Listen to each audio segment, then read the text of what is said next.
Everybody, connect the dots. I know we're starting a few seconds early, but I just couldn't help it. Today is going to be a fun day because we are talking about how to build perfect work relationships. Now, in the audience, for those of you who don't know, we have our Professor Rulik here. I call him Professor. He is a wonderful man. He was a gardener, he is a composer. He was at one point of his career a software engineer, and now a therapist and supervisor. He holds a PhD from the Meridian University, and his dissertation was revisioning stuckness in psychotherapy. The people he loves to work most with are his clients, supervisees, and his community, and he plays the piano. If he wasn't doing what he was doing now, he'd probably be, the next Mozart or Bach. Isn't that right, Rulik? And finally, something that most people don't know about him is that he's actually crossed the Atlantic Ocean twice. Okay, so if that's not compelling enough for you guys, well, please welcome Rulik. We're going to have a fun conversation, and we are talking about workplace relationships. So before we get started, I want to ask you guys a question. What's your relationship like with your peers or your boss right now? Okay, is it good? Is it bad? Let us know in the comment section below, and we want to know. So let's dive in, Rulik. What are the secrets to developing perfect relationships at work? Yeah. So we are going to talk about relationships, and we are going to talk about work relationship, and we are going to try to talk about perfect relationship, but we know that perfection is for the angels, and for us human, perfection is the enemy of good. So let's talk about good relationships. Now, I know myself that I talk in circles, like in a spiral, and good processes actually go in spirals. What I mean is that my hope is that at the end of this conversation, maybe you will not know exactly what did we talk about. Maybe someone will ask, what did you do? So I listened to a podcast with this guy Rulik and with Alex, and what did they talk about? Relationship, I'm not sure. But maybe in a week or maybe in a few days, you'll find yourself at work and suddenly you'll notice that you are doing something different. Maybe you are listening in a new way, or maybe you are talking in a new way. And maybe it will be connected to our conversation or maybe not. So let's plunge into that.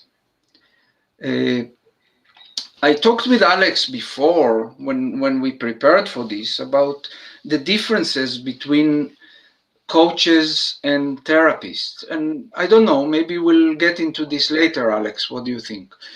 Good, yeah. Yeah, but just to, as an intro, a lot of what therapists and coaches do is similar. There is a lot of similarities.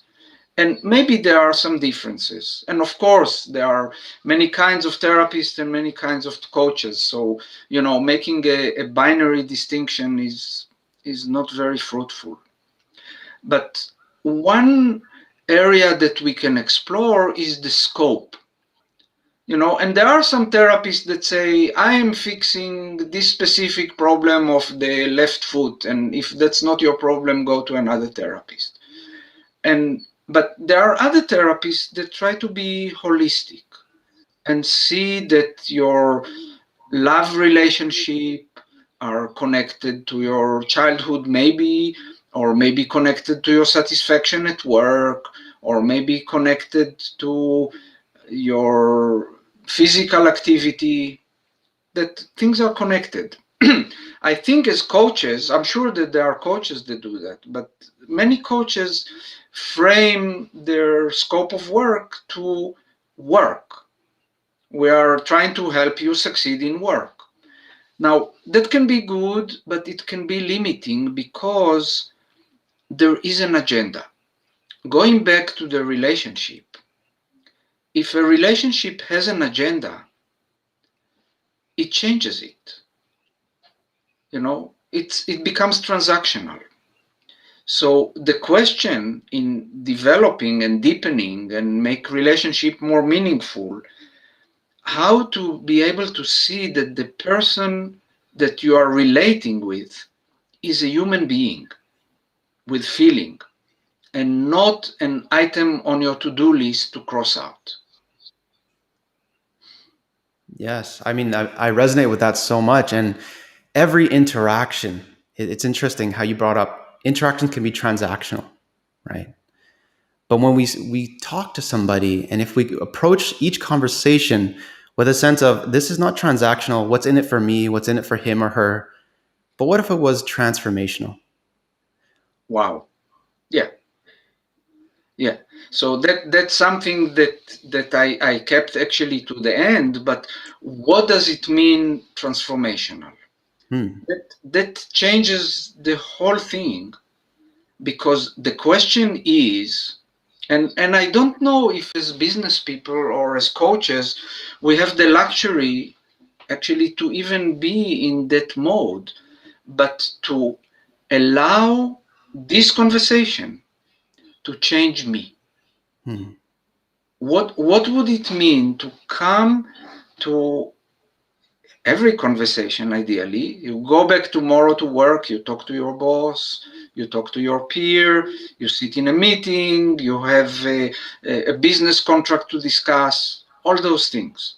By the way, Alex mentioned, I mean, I spent as a software engineer, I spent close to 40 years in corporations, so I know the world of business from that perspective. And it is usually transactional, and bringing emotions into it is generally a weakness, or it's frowned off. Uh, but let's go back to what Alex brought, making it transformational. That means that I'm talking to whoever you are, peer, boss, colleague, and I'm open to the possibility that this conversation will change me. How will that be? Change my opinion, find something that I never knew. How will that look different than what we are doing now? Is this where you were going, Alex? In fact, it was, opening yourself to the possibilities. I mean, so many people, and even myself, before becoming, a life coach and whatnot, there was a lot of guard being put up. Every conversation with a boss is, what does he want from me? How much can I possibly give? And you go to the workplace and, you're being managed, right? Nobody wants to be managed. So you go in with the mindset of, okay, this guy's coming to talk to me. He's going to get me to do something, but I'm going to give the bare minimum because I know if I give more than what I should, he'll just keep pushing up my capacity and saying, give me more because I know you can, Yeah, right? And that's not transformational at all to me. That's transactional. yeah, And when you're open to the possibilities of saying, okay, my boss is here to ask a lot of me, what can I gain out of this? How can this build my capacity? Not only have this be a stepping stone to bigger things, but change myself as a human being. And innately, as a human being, we're all growing.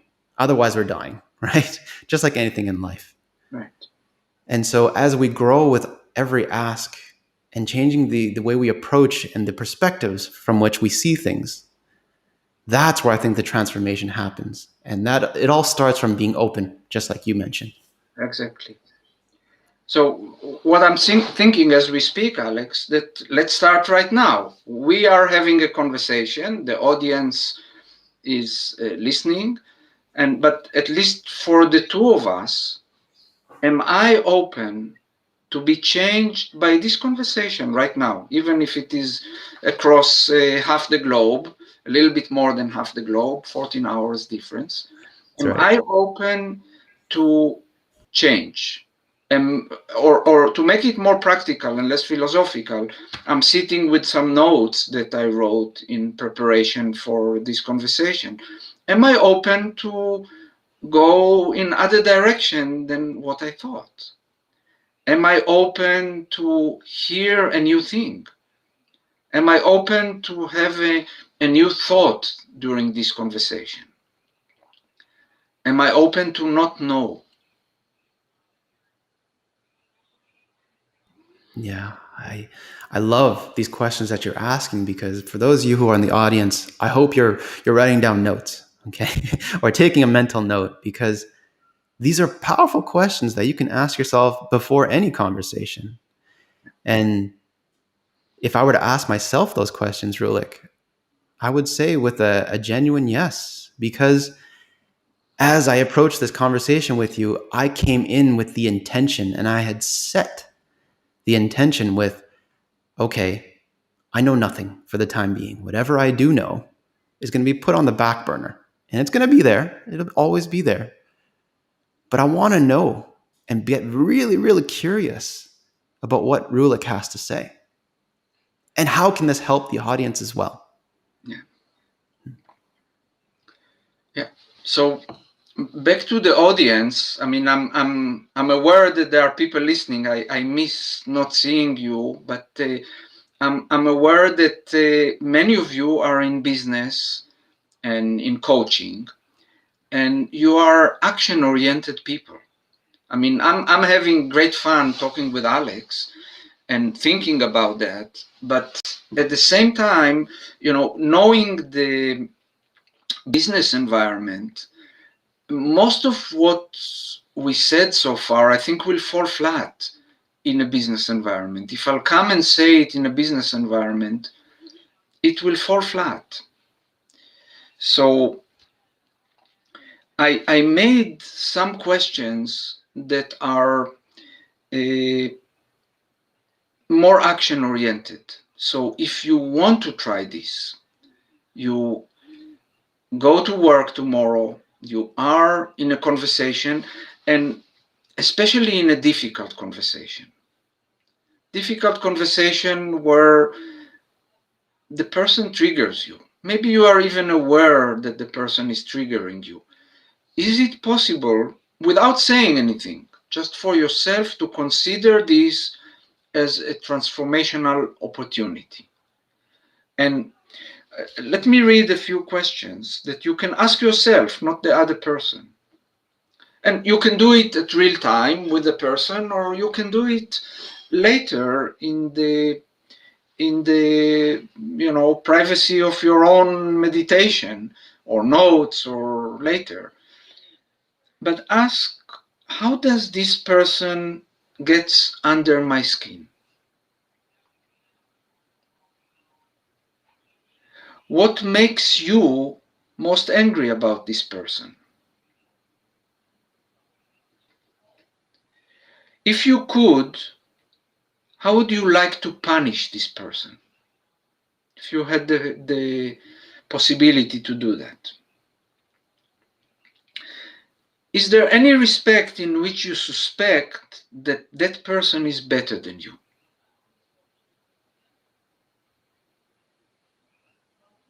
This is a difficult one. Because, especially in a business environment, we all strive to succeed. We strive to be the best in whatever respect that is. Is there any way, without admitting it externally, that this person is better than you? Is there anything unfair about this relationship with this boss, with this peer, with this subordinate? Is there anything the other person is not saying? Are they hiding anything? Is there anything you would tell that person or do if they weren't your subordinate, peer, boss, whatever the relationship they are?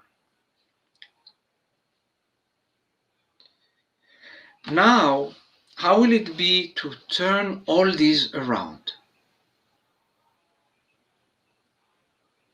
What I mean by that is, how are you getting under this person's skin? How is the relationship unfair to them? How is the other person thinks that you are better than them or not?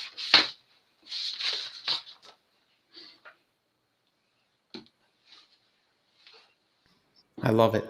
These questions, I mean, just looking them over right now, they're so insightful. And I want to thank you, Rulik, for offering this to the audience because I truly believe the quality of answer you get depends on the quality of questions you ask. Mhm. And so, with these questions, now people are equipped to ask themselves this and really take the time to reflect. And it's such an actionable item. I mean, folks, it doesn't take long to ask yourself these questions, but whether or not you do them is up to you. But I can tell you, it's that space between the question and the next where that silence is and the reflection. That is where the miracles happen. That is where you gain the new perspectives.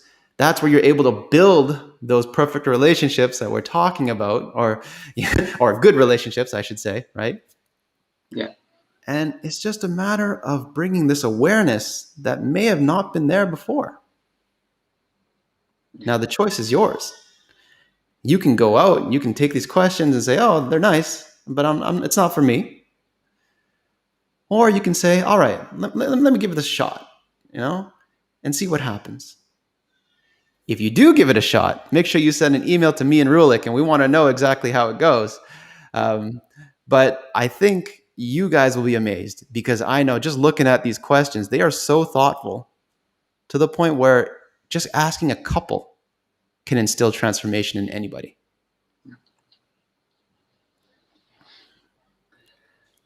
So it might be a time for a poem, Alex. I thought of starting with it, but actually, I think this is a good moment because we talked about actionable items, and a poem expands the context always. I mean, I was saying before how the context of the relationship or the work for coaches and therapists might be a little different. And if we are limiting it to the business relationship or to the bottom line or whatever, we can also be aware of a bigger context. And this poem is from Hafiz. Hafiz is a Persian poet from the 13th century, a Sufi. And what I'm going to read is, of course, a American modern translation. And they don't even call it translation, he calls it rendering. But it's beautiful. And it's called Out of a Great Need. And Hafiz says, out of a great need, we are all holding hands and climbing. Not loving is letting go.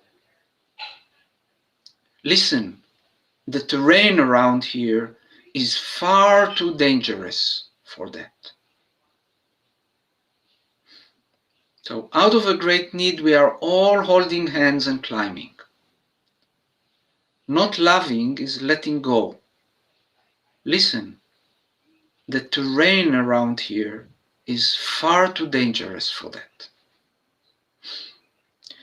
So, like I said before, in the business around environment, I don't know how much liberty you have to share such poetry, but in your heart, when you come to whatever relationship you are in, can you hold it? We are holding hands and climbing. You and I. What does it mean? I need you, you need me. Too dangerous to let go.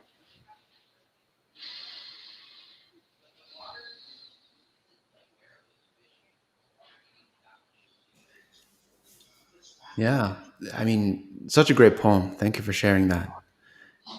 There's so much depth to it. And it's such a fitting poem, especially for these times that we're going through now.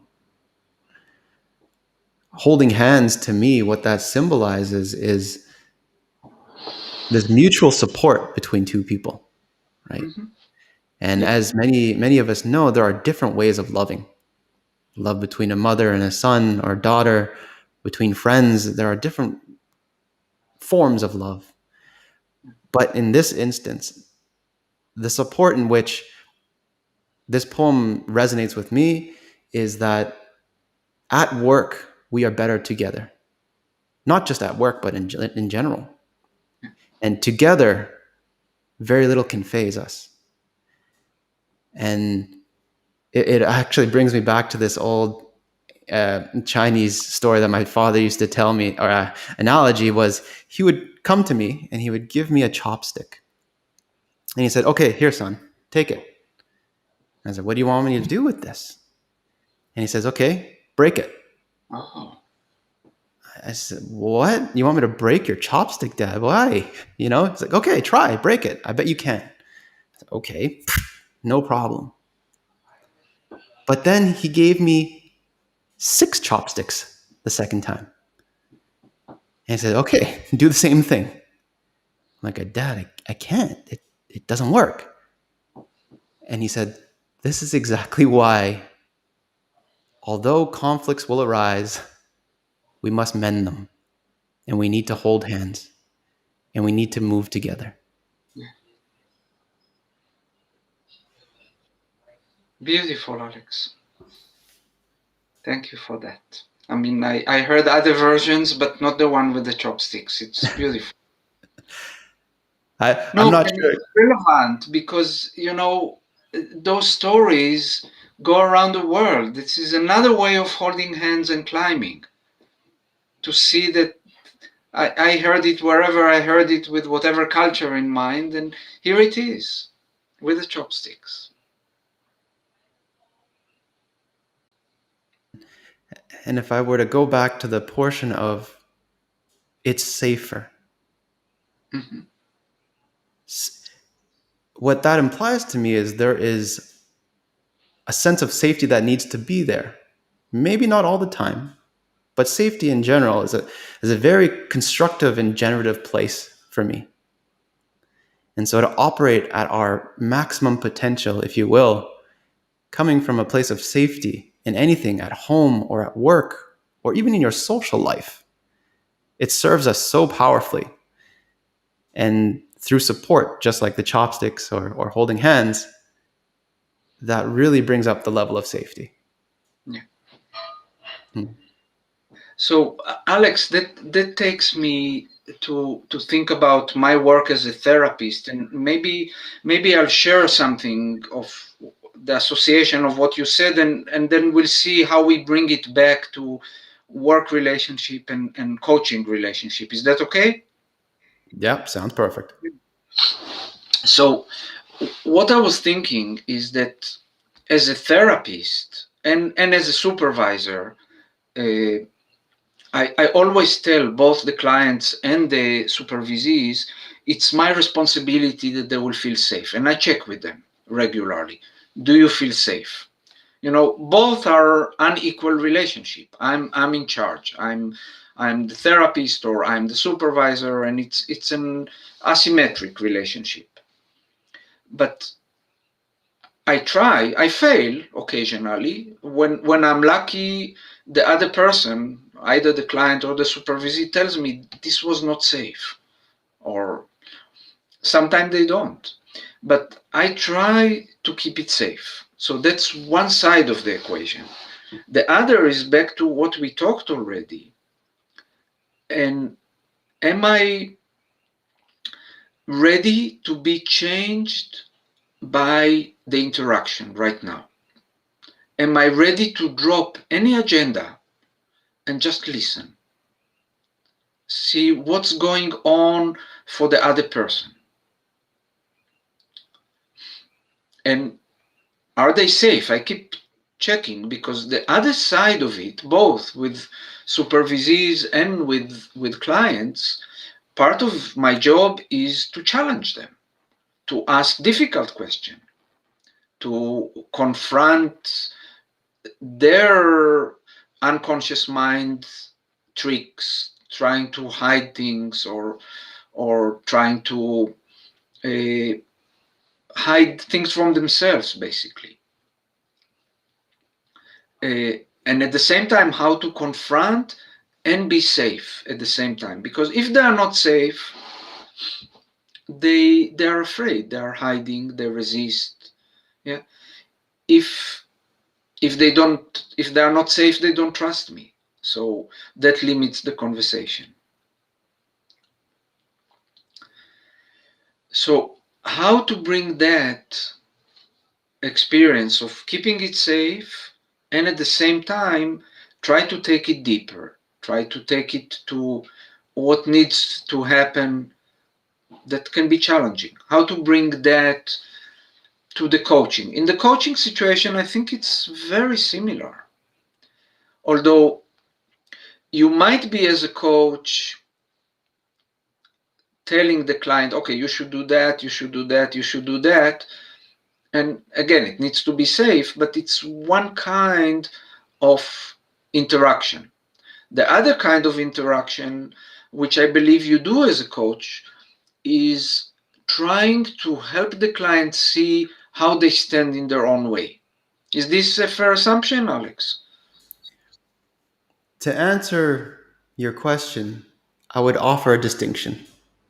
And this is a distinction that not many people realize, and it should be actually more known, is concept. As you had mentioned, some coaches will go in and say, you need to do this, you need to do that, I advise you to do that. That to me is consultation.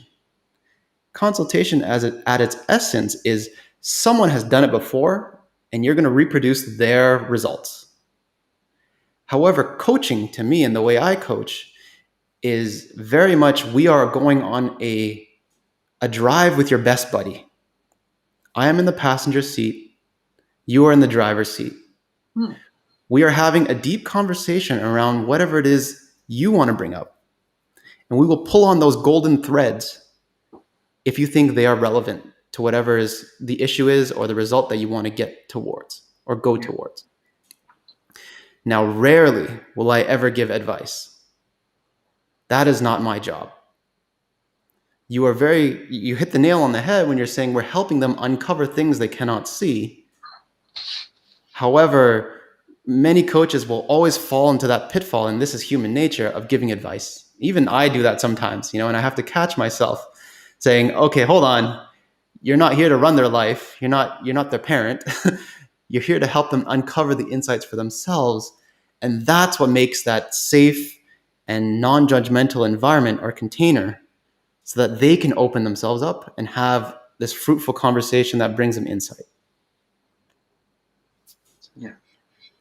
That's very interesting to hear. I'm just thinking this afternoon, I had this session with a client, and he's professional, therapist himself, but he wanted to talk about time management. So it's multi-layer. Of course, I was curious what stops him, but I asked, how do you manage time? And one thing that came up is that he has 3 different calendars and he's juggling between them. And I said, is it okay if we'll do a bit of a coaching session? Because I help many people with their time management, even if they're client. I said, time by its essence is an undivisible commodity. So we have to have one calendar, not 3. And he was actually open. I checked with him, and he will change. But that was advice giving and consultation, as you talked about it. And then after 20 minutes, we shifted, and I asked, what else do you want to talk? And incidentally or archetypally, we talked about a conversation we had with his mother. But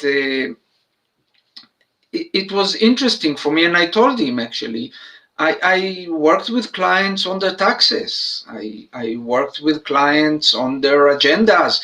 I worked with many clients on their dating profile, but with the perspective of the whole person. And less with advice because I don't know their agenda, but more with the perspective of a third person that stands there with their good in my mind, but possibly seeing things that they don't see. Does this make sense? It does. It very does. And it brings me back to my training of how we, as, or I myself, as coaches, I don't know about other coaches, um, is that we're here to help you find the solutions to your problems by yourself. You're right to say we do not know enough about your life so I can manage it or give you advice. Only you know that. Yeah.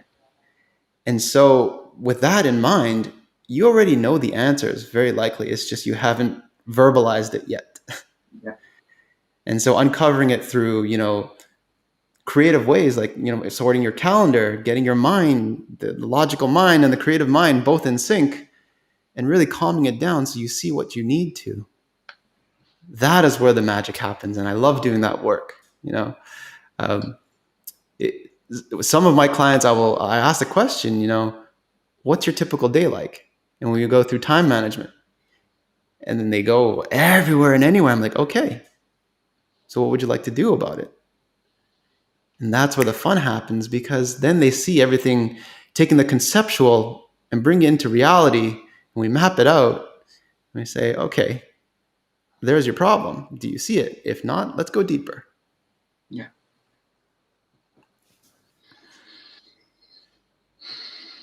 Hmm.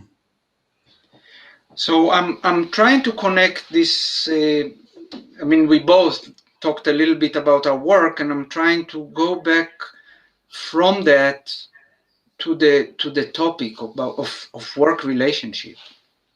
And I think one word that we didn't say so far, that I'm sure we both do in our work, as whatever we call it, coach, therapy, uh, that is relevant to the relationship, the good relationship that we are talking about, and that is authenticity.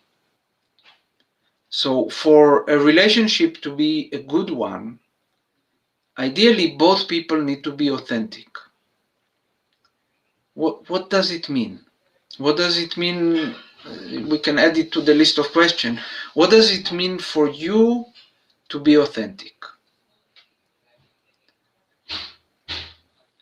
I think agenda is one thing that take us away, but let me speak positively first. For me to be authentic is to be uncensored.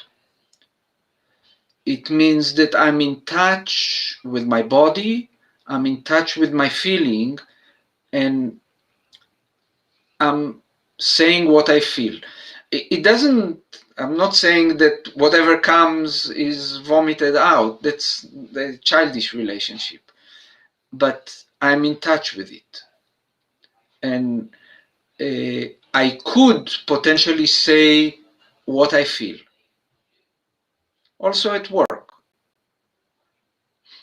Again, I know many environments at work will not accept that, to say, this frustrates me, I don't like it, whatever. Won't fly in many corporations. But back to authenticity, which I think it's a requirement, whether we are talking about intimate romantic relationship or business relationship or boss employee relationship or therapy relationship, or for that matter, I always go to the proverbial cashier in the supermarket. When I coach clients on relationship, I always invite them to start with the cashier in the supermarket, although now with COVID days we do less of that. But the cashier in the supermarket is an ideal person to practice with, because you see them and maybe you don't see them ever again. But it's a great person to be authentic with, show yourself, and try to see them. Like, for example, ask how much longer you have on your shift. How is your day going? It's not just the words, but can I connect? Maybe I can have an eye contact. And I can tell you that they are often relieved. Imagine sitting there 8, 9 hours, and most people treat them transactionally as a piece of furniture. If someone comes, looking them in the eye and ask, how are you doing? How many more hours?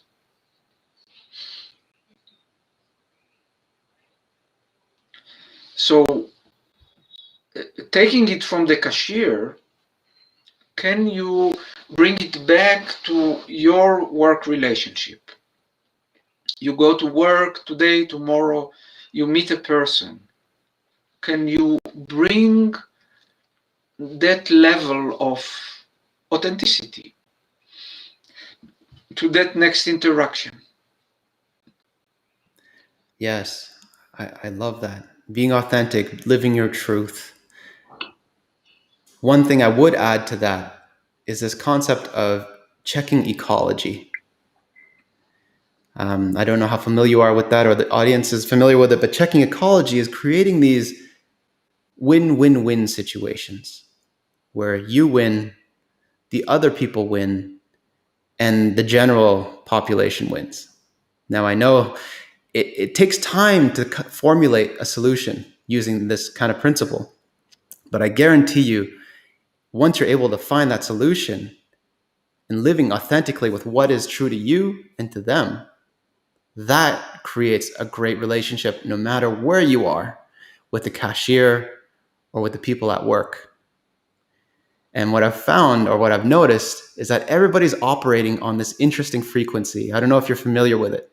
If I hold this No, antenna up here, most people have an antenna and they're trying to pick up the WII FM, WIIFM. It's the what's in it for me radio frequency. yeah. So many people operate from there. And if you're able to give them what they want, you're able to get what you want and not damage or leave a giant footprint tarnishing anybody else around you. That's where that win-win-win principle comes into play. And by doing that and living authentically to what is true to you, I think that just creates a wonderful relationship all around. Well, that takes an enormous shift, Alex, because it takes us to the question of meaning and of basic needs. You're probably familiar with the nonviolent communication, or before that with humanistic psychology, Maslow idea of pyramid of needs. The business, most business relationship, like you said, what is what is there for me, what is in there for me, is based on agenda. It's based on bottom line, and actually in my days in corporation, I've seen that bottom line and quarterly reports, or worse, weekly reports with bottom line, destroy many good ideas, because many good ideas needs time to percolate and to ripen and to be tested and changed. When you need to report bottom line every week or even every quarter, there is no time for this. But aside from that, we are talking about authentic relationship. For that, we need to go to a really basic needs, which are about safety that we talked about, and then about love and meaning.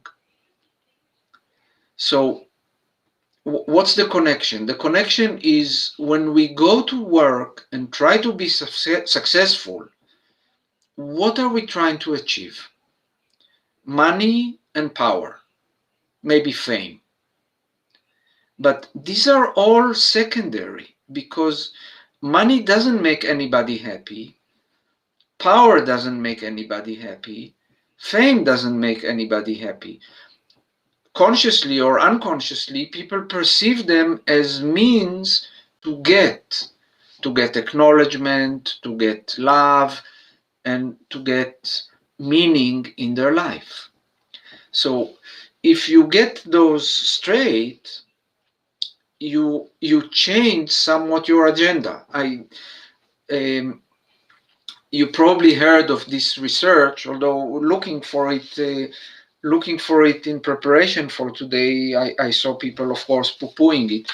But the research was talking to people on their deathbed and asking, what are those people say, or what do they regret? They don't regret that they didn't go enough to the office or they didn't make enough money. They regret, here I'm reading, I wish I had the courage to live a life true to myself, not the life others expected of me. I wish I didn't work so hard. I wish I had the courage to express my feeling. I wish I had stayed in touch with my friends. I wish that I had let myself be happier. So at the end, we won't miss the bottom line of the quarterly report. So how am I tying those together? To be clear, when you have your relationship at work with the peer, with the colleague, if there is an agenda that is about the bottom line, we are missing something. If there is another agenda that says this interaction is something about me and about you,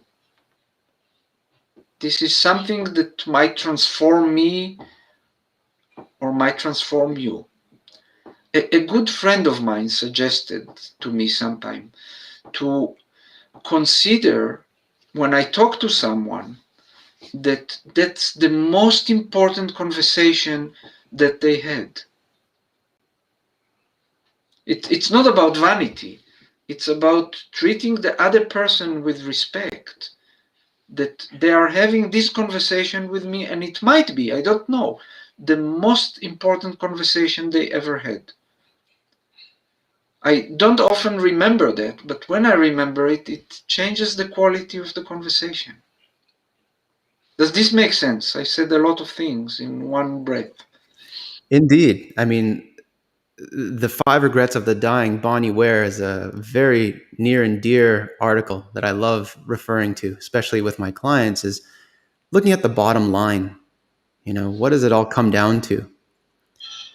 And I love how you brought that up, because once we're able to see what the bottom line is, it's just a matter of shift from being depressed, anxious, overwhelmed to I'm okay and I'll get through this and I have the means to live.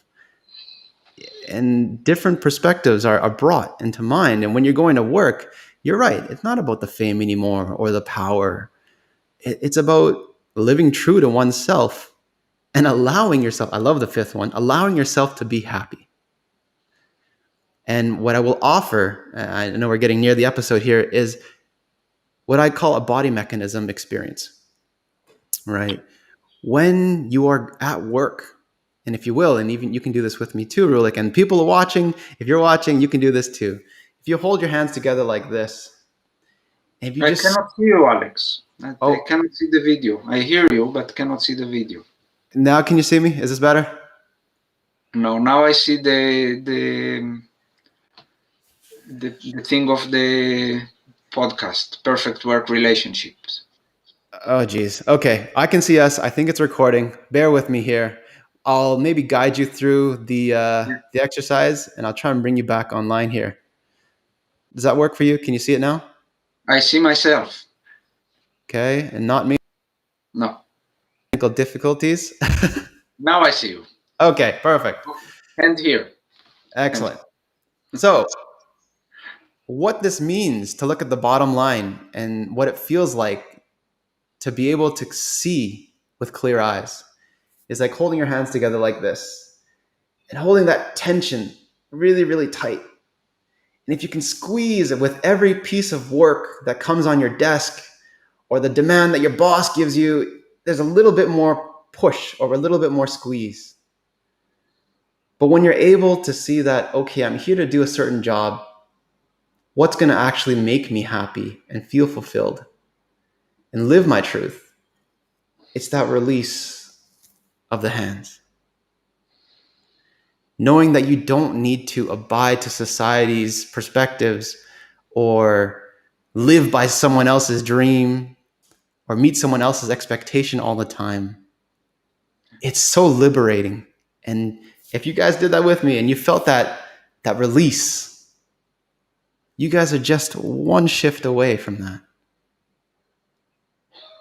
And that's what I would offer to you guys to make your workplace relationship better. Is if you can see things in a different light, ask the questions that Rulik gave us. Oh my gosh, they're so powerful. And see what comes up.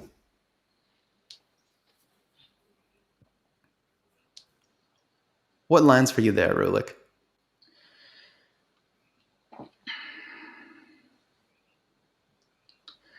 The ability to tense and release. I think this is a great awareness. The maybe a year and a half ago, the top complaint in mental health was depression, and about a year and a half ago,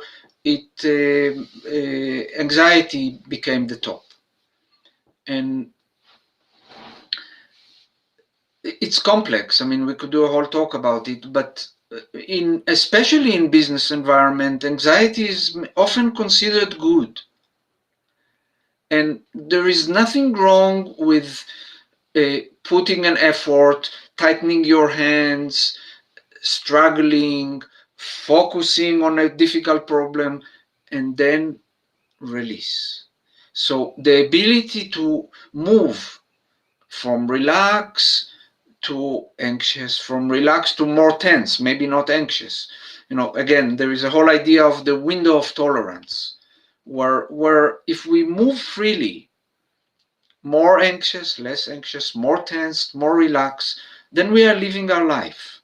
But when we get stuck in one side of it, it leads inevitably to physical diseases or to mental diseases.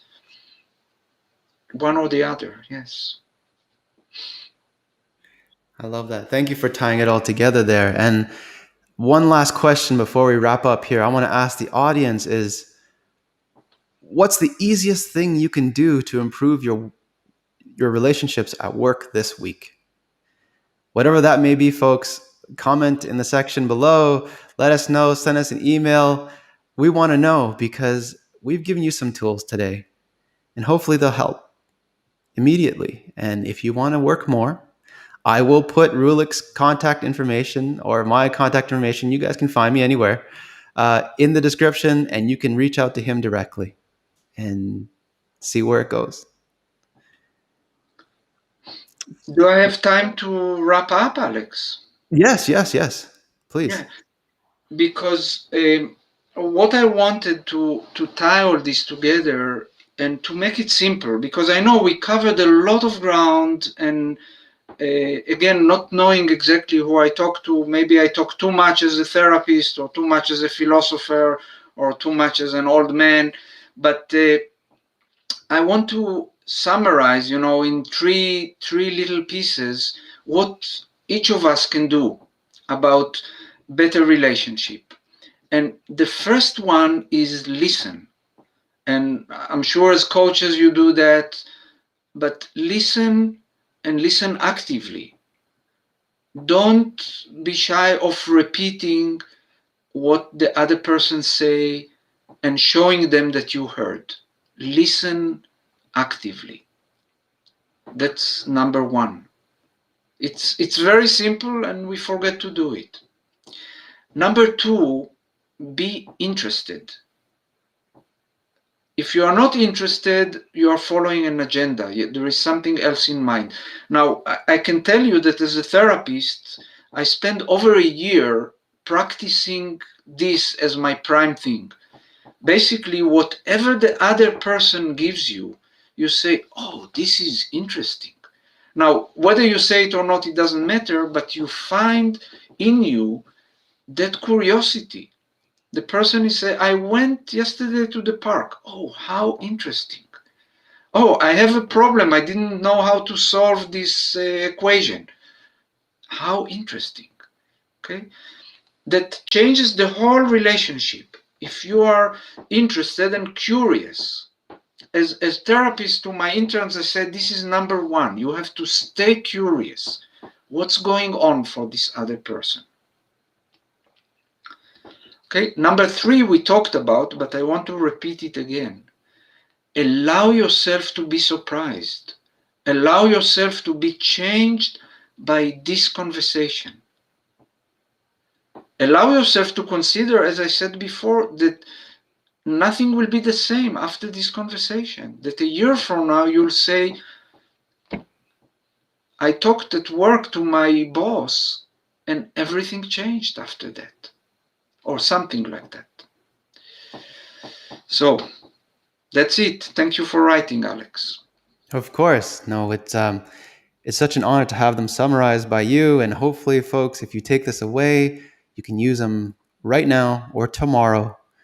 And I think, well, on behalf of both of us, I hope your relationships improve dramatically. I'm sure they will after today's conversation. And know that with time, they will change, bringing that awareness.